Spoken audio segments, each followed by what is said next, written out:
Congreguei desde criança na igreja dos meus pais. A minha família inteira congregava nessa denominação. Eu fiquei adolescente, e todos os dias caminhava para essa igreja. Nunca senti nenhuma mudança na minha vida. A minha família bebia vinho, cerveja e todos os tipos de bebidas alcoólicas. A doutrina do nosso ministério não proibia. Os meus pais falavam de transformação e pregavam contra o pecado, mas nunca obedecia a palavra. Até o pastor chegava embriagado em casa e discutia com a sua esposa. Eu passei a não acreditar que a Bíblia transformava vidas e passei a crer que era apenas um livro. O pastor da igreja onde minha família congregava não acreditava nos dons do Espírito Santo. Para ele, profecias, revelações, curas, visões e sinais e prodígios não poderiam ter nas igrejas de hoje. Ele acreditava que tudo isso acabou junto com os apóstolos de Jesus. Eu parei de ir à igreja e passei a frequentar casas de danças e bebidas onde aprendi a usar cigarros e a beber.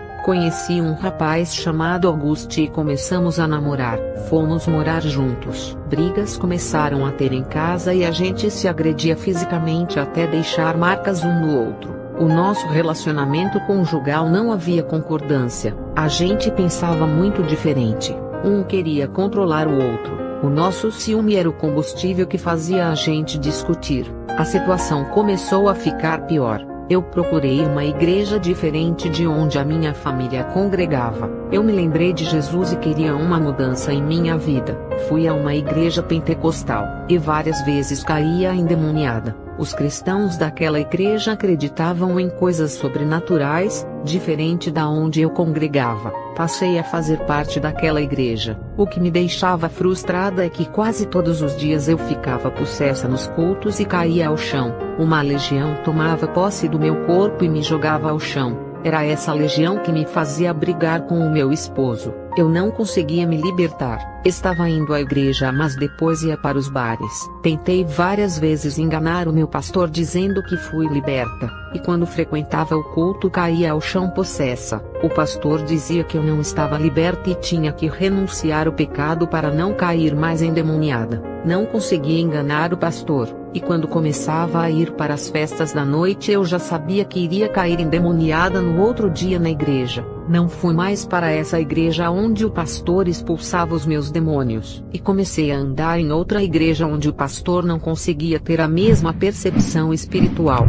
Eu fazia tudo o que queria. Bebia muita bebida alcoólica e depois entrava na igreja. Estava quase todos os dias na igreja e nada acontecia. Era nessa igreja onde o diabo me queria, e foi para ali que ele me levou, onde a sua presença não era sentida e nem os seus planos revelados. Ali ele não podia se manifestar em mim trazendo uma falsa aparência de libertação. Esse pastor que não tinha o discernimento me ungiu para ser um evangelista por eu estar indo todos os dias para sua igreja. Passei a ser um membro daquela igreja com uma conversão falsa. Eu não queria renunciar ao mundo, e servia na igreja e os prazeres. O pastor cego não enxergava o demônio da sensualidade e sedução que habitava em mim. O pastor me deixava ministrar na igreja mesmo estando amaziada. Eu casei, mas não foi oficializado nos papéis, apenas fui morar junta. Quando eu chegava em casa, as brigas e as discussões com o meu esposo aconteciam. As nossas brigas pareciam uma luta de boxe. Chegamos a nos enrolar no chão. Cheguei a quebrar o nariz do meu esposo. Ele se assustava com a força que eu tinha. Mesmo sendo um homem, não conseguia me segurar. Eu tinha uma legião de demônios que quebrava tudo. Um dia estava no bar e a legião incorporou em mim. 4 homens fortes não conseguiram me segurar e nem evitar que eu quebrasse as cadeiras do bar. Todos ficaram de queixos caídos com tal força excomunal que eu tinha. Mas toda essa legião entrava no meu corpo quando eu bebia cerveja e outras bebidas. Sempre fui uma mulher frágil. O que me dava forças era a legião que tomava o meu corpo. O meu esposo, mesmo sendo forte, passou a ter medo de me desafiar para uma briga física. A última briga que tivemos, quando tentou me bater, ele ficou com seu corpo dolorido que o deixou assustado. As pessoas gostavam de me ver bater no meu esposo, e faziam questão de me envenenar. O nosso relacionamento já não era o mesmo, e o meu esposo passou a me trair com outra mulher. Passei a gostar do meu pastor e o espírito de sedução que estava em minha vida começou a agir contra o pastor. Comecei a seguir o meu esposo até que peguei em flagrante com outra mulher. Não tive nenhuma reação violenta, já não gostava mais dele, e pela primeira vez me achei livre para tomar uma decisão de namorar o meu pastor. Passei a seduzir o meu pastor e começamos a sair juntos para o motel. Ele era casado, e a sua esposa era uma mulher fiel. Não havia motivo para ele trair a sua esposa. Ela soube que o seu esposo estava lhe traindo, e não queria que o casamento fosse destruído. Ela fez de tudo para se reconciliar com o seu marido. Ele, envergonhado pelo que fez, deixou a sua esposa e me chamou para viajar com ele. Ele queria recomeçar uma vida em outro lugar para esconder os seus pecados. Mas de Deus ninguém pode se esconder e nem fugir. Eu destruí o seu casamento e o seu ministério de pastor. Os escândalos vieram aos ouvidos dos seus membros antes dele ir embora, e isso causou uma grande revolta na igreja. Eu tive que sair da sua igreja para não ser agredida pelos membros. O meu pastor queria que eu deixasse o meu esposo e fosse embora com ele. Mesmo gostando dele, não tive coragem de ir. O meu esposo tinha visitado uma igreja e se converteu. Ele chorou muito e estava arrependido de ter me traído. Nesse dia ele estava em casa me esperando. Ele estranhou quando cheguei em casa, e mesmo sabendo que me traiu, a minha reação calma de não querer agredi-lo chamou a sua atenção. Ele estava diferente e me pediu perdão naquela noite antes de eu dormir. O meu esposo tinha sofrido uma transformação e já era de Jesus, mas eu não sabia ainda. Foi naquela noite que Deus começou a trabalhar na minha vida. Havia um homem que orava pela minha libertação desde que saí da sua igreja. Era o pastor Oliver, aquele que expulsava os demônios de mim. Toda vez que eu pisava em sua igreja, os demônios se manifestavam. Os demônios me tiraram daquela igreja para eu não ser liberta. Levaram-me para outra igreja pensando que iriam atrapalhar os planos de Deus em minha vida. E Deus disse para o pastor interceder pela minha vida, senão os demônios iriam me usar para matar o meu esposo e ainda me matar. Esses eram os pensamentos que vinham na minha cabeça. Naquela noite, pela primeira vez, ouvi o pedido de perdão do meu esposo. Fiquei sem reação e comecei a chorar sem resposta enquanto ele dormia em paz. Fiquei a madrugada toda pensando na minha vida e nos pecados terríveis que cometi. Naquela madrugada uma voz me disse: "Não deixe o seu marido. Ele vai ser um grande homem usado em minhas mãos e terás orgulho dele." Eu pensei que estava ficando louca por ouvir aquela voz e acordei o meu esposo. Fiquei com muito medo e chamei o meu esposo para fazer uma oração. Juntos começamos a sentir calafrios e uma forte sensação maligna à nossa volta. Passamos a enxergar vários demônios à nossa volta dentro do quarto. Um deles se aproximou da gente e tocou em nós dois. Juntos sentimos fortes dores de cabeça. Parecia que no nosso cérebro tinha pedras de gelo. Eu me chamo Auguste, e falo que sentimos as mesmas dores. O gelo da morte veio sobre nós com uma dor terrível. O nosso corpo começou a endurecer e o nosso nível de consciência começou a cair. Até que abrimos os olhos novamente e percebemos que, apesar de estarmos na Terra, nossa realidade era espiritual. Milhões e milhares de demônios caminhavam pelas ruas, avenidas e outros voavam pelos ares. Alguns tinham asas de pássaros e eram uma mistura híbrida, parte homem e parte animal. Um desses demônios me acorrentou e outro prendeu a minha esposa. Eles arrastavam a gente como cachorros na corrente para um caminho que descia até embaixo. É uma estrada muito larga decorada de flores e cheia de pedras preciosas. Aquelas flores estavam normais, mas quando eu passei por elas começaram a dar gargalhadas malignas. Eram demônios se disfarçando de flores. O demônio continuava me arrastando até que eu pisei naquelas pedras preciosas. Elas se transformaram em serpentes e passei a levar várias picadas nas pernas. As dores ficaram intensas, e as minhas pernas estavam com buracos do tamanho de um limão. E daqueles buracos negros saía sangue coalhado das minhas pernas. Aquele caminho largo que parecia belo com flores e pedras preciosas era tudo ilusão. Toda aquela beleza era um disfarce. Os demônios se transformavam naquelas paisagens e agrediam todos que passavam por aquele caminho. Aquele caminho era o que levava ao inferno. E se você está no mundo e ainda não se converteu, está trilhando por esse caminho largo. O caminho do mundo oferece prazeres, bebidas, sexo, festas e uma vida livre que pode fazer tudo o que deseja.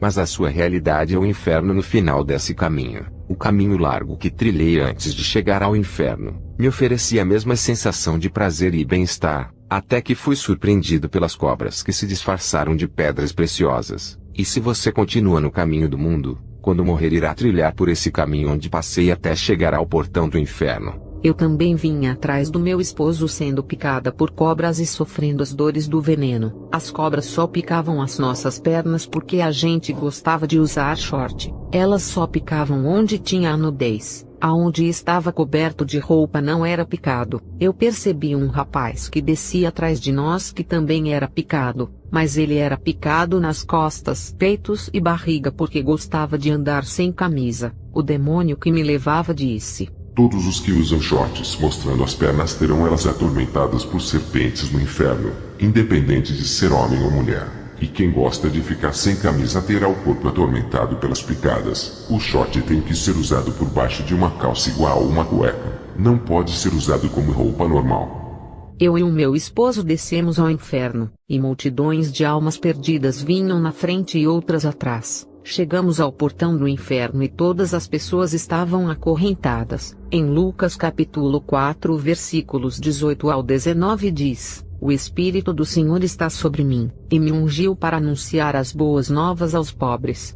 Enviou-me para proclamar libertação aos cativos, e restauração da vista aos cegos, para pôr em liberdade os oprimidos. Jesus veio para libertar a sua vida do pecado e das prisões do diabo. Jesus ofereceu a sua libertação para todos saírem do cativeiro de Satanás. A maioria das pessoas escolhem serem prisioneiras do diabo. Toda aquela multidão morreu presa em seus pecados, prisioneiros dos prazeres carnais. Faziam as suas vontades malignas servindo seus desejos carnais do mal. Aqueles que servem as suas carnes não estão servindo a si mesmos, e sim Satanás. Quando chegamos ao portão negro, o cadeado se abriu, e toda a multidão foi lançada nas trevas. Eu e o meu esposo fomos empurrados para dentro e caímos para baixo. A gente descia igual uma pedra até chegar ao chão do inferno. O que eu presenciei foi um lugar todo devastado. Parecia que jogaram 1000 bombas atômicas ali dentro. E um forte fedor de carne queimada. A vontade que eu tinha era de sair daquele lugar.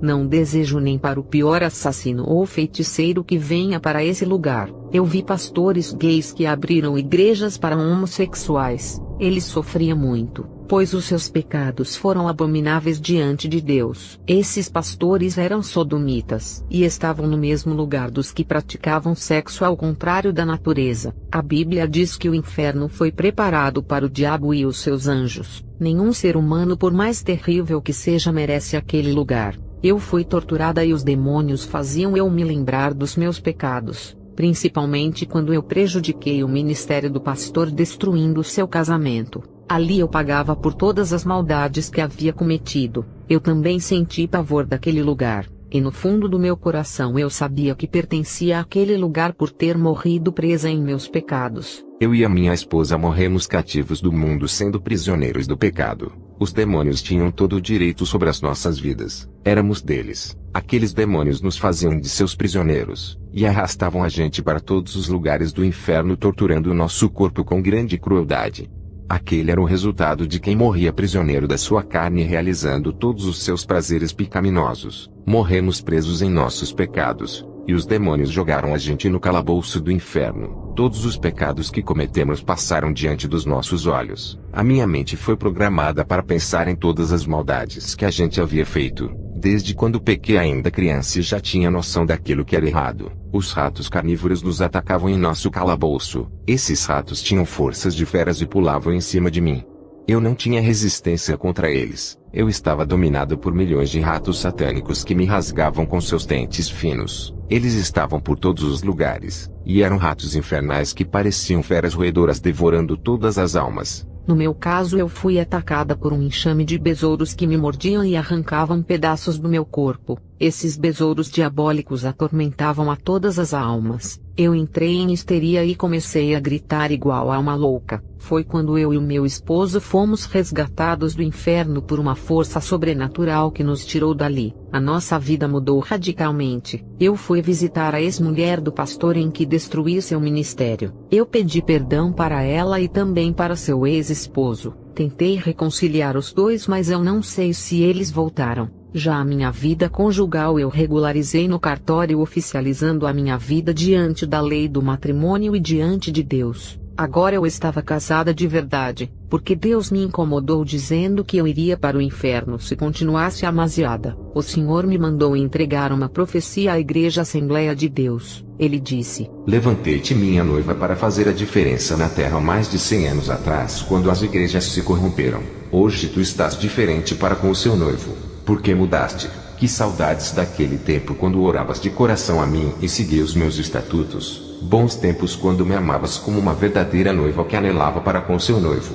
Quantas almas tu ganhastes quando eras puras? Quantos filhos nasceram de ti para mim? Começaste bem e agora estás morna, nem frias e nem quente. Vomitarei da minha boca se não voltardes para o primeiro amor. Ainda tenho tido misericórdia desse ministério por causa dos antigos que têm guardado a verdade em seus corações. Esses poucos são os remanescentes salvos. Eu fiz uma visita nesse ministério, e percebi que está pior do que aonde eu congrego. O meu pastor disse que já congregou na Assembleia de Deus. Ele disse que há 30 anos atrás a unção que esse ministério tinha era tão grande que não se comparava com o nosso pequeno ministério. Quando entreguei essa profecia em uma oportunidade que tive na Assembleia de Deus em um congresso, a igreja toda não glorificava, e as perseguições vieram. Nunca mais me deram oportunidade e nunca mais preguei nesse ministério. A minha agenda foi cancelada de todas as igrejas assembleias. O amor de Jesus veio ao meu coração que eu suportei as pedradas e ainda aprendi a amar os meus opositores. O Senhor mandou entregar uma profecia para a igreja. Deus é amor. Assim como Deus fez com o povo de Israel, levantou essa nação na terra para fazer a diferença entre os egípcios, medianitas, filisteus e outros povos. Jesus levantou a igreja Deus é amor para fazer a diferença na terra, para ser um povo diferente e luz do mundo. Deus me mostrou a visão de uma semente que caiu do céu e começou a crescer, se tornando uma árvore gigante. Os seus ramos estavam em direção ao norte, sul, leste e oeste. Jesus disse: Filha, eu fiz esse ministério crescer e espalhar aos 4 cantos do mundo por causa da fidelidade à minha palavra. Eles não podem fazer alianças com igrejas ímpias e nem copiar o que eles ensinam. Se eles fizerem isso, levantarei outro ministério em seu lugar e farei brilhar como estrela na escuridão. Eu me lembro de que em 2005 várias pessoas enfermas, quando pisavam os seus pés nessa igreja, eram curadas. Pessoas endemoniadas, quando entravam dentro dessa igreja, passavam mal e os demônios se manifestavam. Demônios não ficavam dentro das pessoas assistindo o culto e rindo do pastor. Os demônios não me deixavam colocar os pés nessa igreja. Eu tinha medo do ministério. Hoje sou uma cristã, e depois de vários anos fui visitar essa igreja no meu bairro, e percebi que pessoas já não caem endemoniadas. Já não é mais a mesma. Curas e demônios caindo igual antigamente não se vê mais. Eu não sei dizer se todas estão assim, mas a do meu bairro mudou muito. O que posso dizer é que muitas igrejas foram influenciadas a andarem na santidade por causa dessa igreja. Outra igreja perto da minha casa, chamada Igreja Pentecostal Santidade ao Senhor, era uma igreja muito temida pelos demônios na década de 90. Hoje está uma igreja fria espiritualmente, que não ora mais e já não proíbe o pecado. E se continuar se abrindo ao mundo, lamento em dizer que a morte espiritual é certa. Assim como o profeta Jeremias lamentou por Jerusalém, eu derramei lágrimas por esse ministério, e digo para os membros dessa igreja entrar em oração para não entrar o mundanismo. Esse ministério foi referência de santidade de outros ministérios que seguiram como exemplo. Eu agradeço a Deus por tudo, e que a paz dele esteja sobre